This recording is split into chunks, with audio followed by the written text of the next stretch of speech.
This is your tech guy. Warning, before you listen to this video, remember one thing, I'm a very passionate person. So when I speak, don't mistake it for anything except passion. As long as you do, you're on the right track. Now listen up. I think if you read my cover sheet, I've got hundreds of resumes on my desk piled up here. I'm not gonna waste time to read your cover sheet. If you're applying for a basic job with basic skills, get your foot in the door kind of a job, no. The header, where you put your name, your address, your website, your phone number, your email, that fun stuff, that's pretty basic. I'm not even gonna spend too much time on this, but I will say this. If your email address looks like, Kevin at the pimp at Gmail, that's at the top. That's the header. I'm gonna read the rest of the resume. Professional is the key. Professional is the tone. I pick up the phone and I call him Kevin. Hope your name is not Kevin. That sucks, but yeah. And you're busy, you can't get to your phone. So the phone rings and then goes to voicemail and I hear beep. Boom, boom, boom, boom, boom, boom, boom, boom, boom, boom, boom, boom. Or, yo, what up? Hello? And then I go, oh, hello, Kevin. Beep. Please leave your name after the beep. Then that's it. I'm done. I'm hanging up. Your voicemail's got to be professional, just like your email has to be professional. All of these things have to be professional, because sometimes when guys need somebody ASAP, they don't even go through the whole resume. Keep your resume objective very basic and very simple. Something like, if you're applying for a construction job, if you don't have any experience, your objective is going to look something like looking to obtain a position as a construction helper to learn, to grow, to produce, benefit the company, and make a living. Don't razzle dazzle. Don't beat around the bush. Don't make it sound too superstar-like, because the objectives are very basic. Your objective is to make money. Your objective is to provide quality service in whatever field you're in. Bottom line, that's it. Nothing fancy, nothing crazy. The next thing is profile.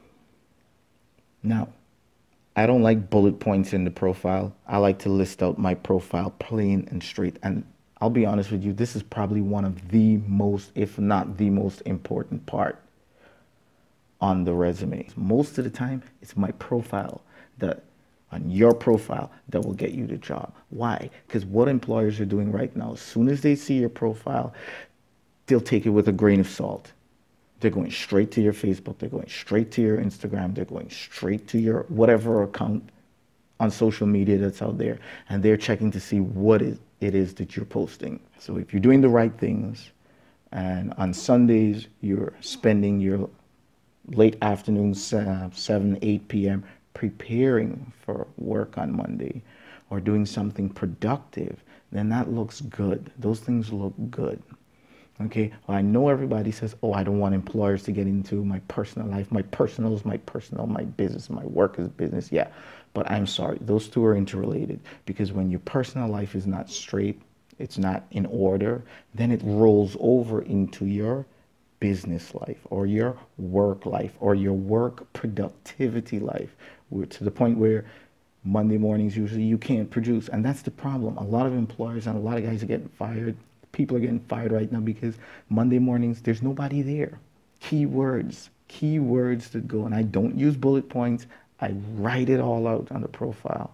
Reliable. When you go to my Facebook page, if you have to, you'll see it. I'm a reliable type of person. The type of things I say, the type of things I do, the things that I'm into. Yes, I'm reliable. You know that when Monday morning comes, I'm there. I'm there, whether you go to my Facebook or whether you read it on my profile. It's your profile that's your selling pitch. That's your main selling pitch.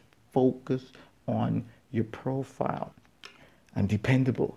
I am hardworking. You can depend on me. I will be there. I am the guy that will be there Monday morning. If your skill set is extremely high, well, then talk about it. Don't sell yourself short. I am the first one on the job and the last one out.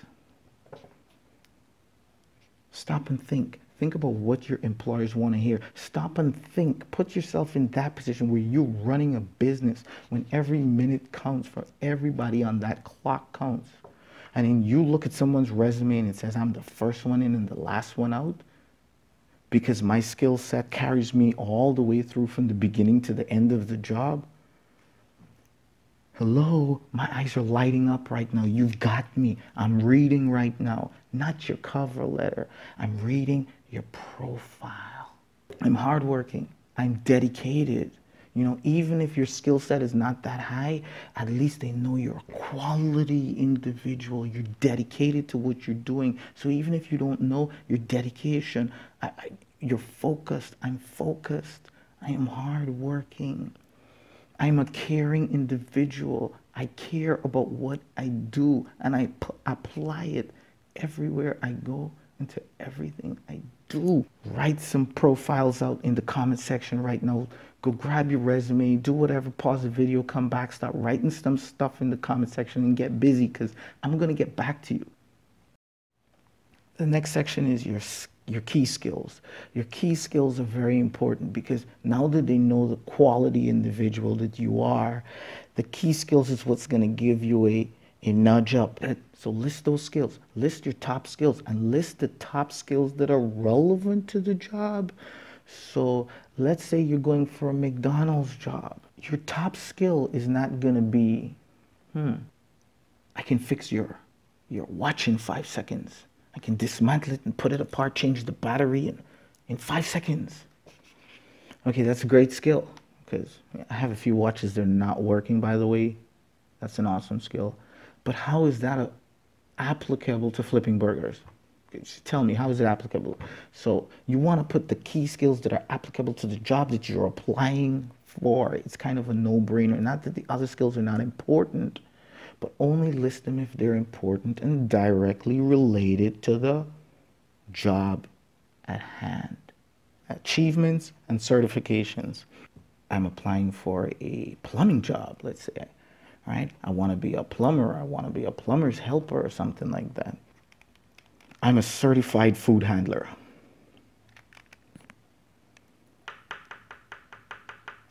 I don't know if you're thinking what I'm thinking, but yeah, you are certified, but how does that help with cleaning, assembling pipes and soldering and whatever these plumber guys do out there? I don't know, but how is that related? You see what I'm talking about? Okay. I just need a basic office assistant, someone to answer the phone, take appointments. That's the job that's on the table.